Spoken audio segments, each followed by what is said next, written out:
Hi అండి అందరికీ, నేను మీ Sushma. Welcome to my channel Sushma వీడి వ్లాగ్స్. ఈరోజు మనం చిక్కుడుకాయ ఫ్రై ఏ విధంగా చేసుకోవాలో చూసేయండి. వేడి వేడి రైస్లోకి ఈ చిక్కుడుకాయ ఫ్రై కలుపుకొని తింటే చాలా టేస్టీగా ఉంటుందండి. ఈ చిక్కుడుకాయ ఫ్రై ఎలా చేసేయాలో మిగతా ప్రాసెస్ చూసేయండి. చిక్కుడుకాయ ఫ్రై ఎలా తయారు చేసుకోవాలో చూద్దామండి. ఇవి మంచిగా ఇలా చిక్కు తీసుకొని వీటిలో వాటర్ వేసుకొని కొంచెం సాల్ట్ వేసుకొని ఇప్పుడు వీటిని 3 విజిల్స్ రానిద్దాం. అప్పుడు మంచిగా ఉడికిపోతాయి చిక్కుడుకాయలు. ఇప్పుడు ఇలా లిడ్ పెట్టుకొని విజిల్స్ రానిద్దామండి. 3 విజిల్స్ వచ్చినాక చూపిస్తాం. ఆలోపు మనం మిగతా ప్రాసెస్ చూసేద్దాం. ఇప్పుడు పచ్చిమిర్చి పేస్ట్ కోసం ఒక 10 పచ్చిమిర్చి తీసుకున్నా అండి నేను. ఎప్పుడైనా ఇలా చిన్నగా కట్ చేసుకొని వేసుకుంటే మనం మిక్సీ పట్టుకున్నప్పుడు మొత్తం ఒకే తీరుగా పేస్ట్ లాగా అవుతుంది. ఇందులోకి కొంచెం జీలకర్ర, కొంచెం రాక్ సాల్ట్.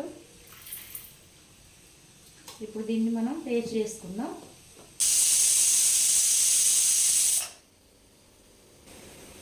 ఇలా పచ్చిమిర్చి పేస్ట్ చేసుకోవాలండి. ఈ విధంగా ప్రెషర్ అంతా పోయిన తర్వాత మనం దీన్ని ఇలా ఓపెన్ చేసుకొని ఈ చిక్కుడుకాయలు ఇప్పుడు బాగా ఉడికిపోయాయండి. వీటిని స్ట్రైన్ చేసుకుందాం. ఈ విధంగా స్ట్రైన్ చేసుకున్నాం కదా అండి. ఈ చిక్కుడుకాయ ఫ్రై ఎలా చేసుకోవాలో చూసేద్దాం. ఇప్పుడు నేను ఒక కడాయి తీసుకున్నాండి. ఒక కడాయి పెట్టుకున్నాం కదా మనం. ఇప్పుడు దీంట్లోకి ఆయిల్ పోసుకుందాం. ఆయిల్ బాగా వేడైందండి. ఇప్పుడు ఇందులోకి కొన్ని ఆవాలు, కొంచెం జీలకర్ర, కచ్చా పచ్చగా దంచుకున్న కొన్ని వెల్లుల్లి, కొంచెం కరివేపాకు,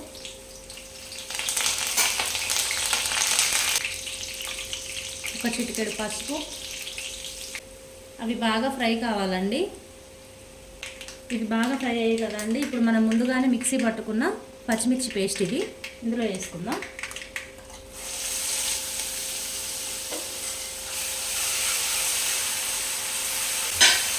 ఈ పచ్చిమిర్చి పేస్ట్ కూడా ఈ పచ్చివాసన అంతా పోయేలాగా ఫ్రై చేసుకోవాలి. కాసేపు మగ్గనిద్దాం.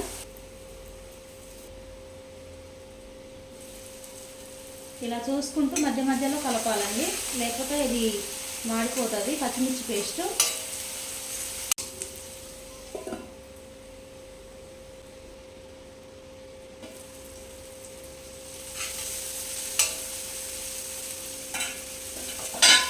పచ్చిమిర్చి పేస్ట్ బాగా ఫ్రై అయిందండి. ఇప్పుడు ఇందులో ముందుగానే ఉడకబెట్టుకొని స్ట్రైన్ చేసుకుని ఈ చిక్కుడుకాయలు వేసుకుందాం.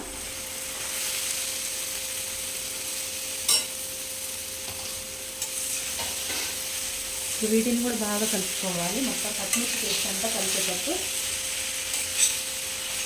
దీన్ని కలుపుకోవాలి.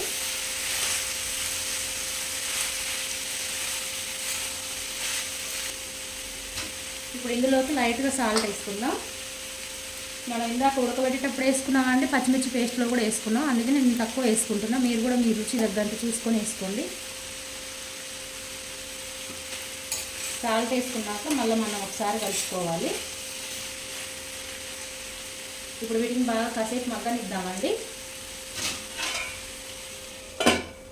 లో ఫ్లేమ్లో పెట్టుకొని మగ్గనిద్దాం. ఇప్పుడు వీటిని కూడా మధ్య మధ్యలో కలుపుకున్నామండి, ఎందుకంటే ఈ చిక్కుడుకాయలు అనేవి మాడిపోకుండా ఉంటాయి.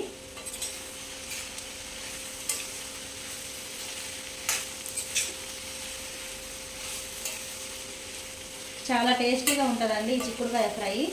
మీరు కూడా మీ ఇంట్లో ఒకసారి ట్రై చేయండి. ఏ వాటర్ పోసుకోకుండా మనం ఇలా చేసుకోవచ్చు. 2-3 డేస్ అయినా ఉంటుందండి. మనం ఇందులో ఆనియన్ కూడా వేయలేదు కాబట్టి ఖచ్చితంగా ఒక 2 డేస్ మనం దీన్ని ఫ్రై చేసుకొని తినచ్చు.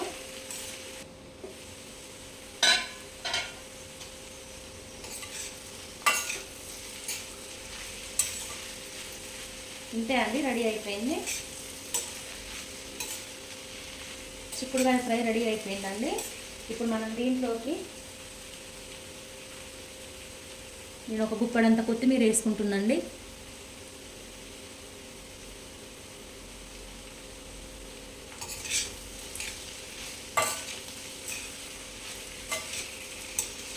ఎంతో టేస్టీగా ఉండే మన పచ్చికారం చిక్కుడుకాయ ఫ్రై రెడీ అయిపోయిందండి.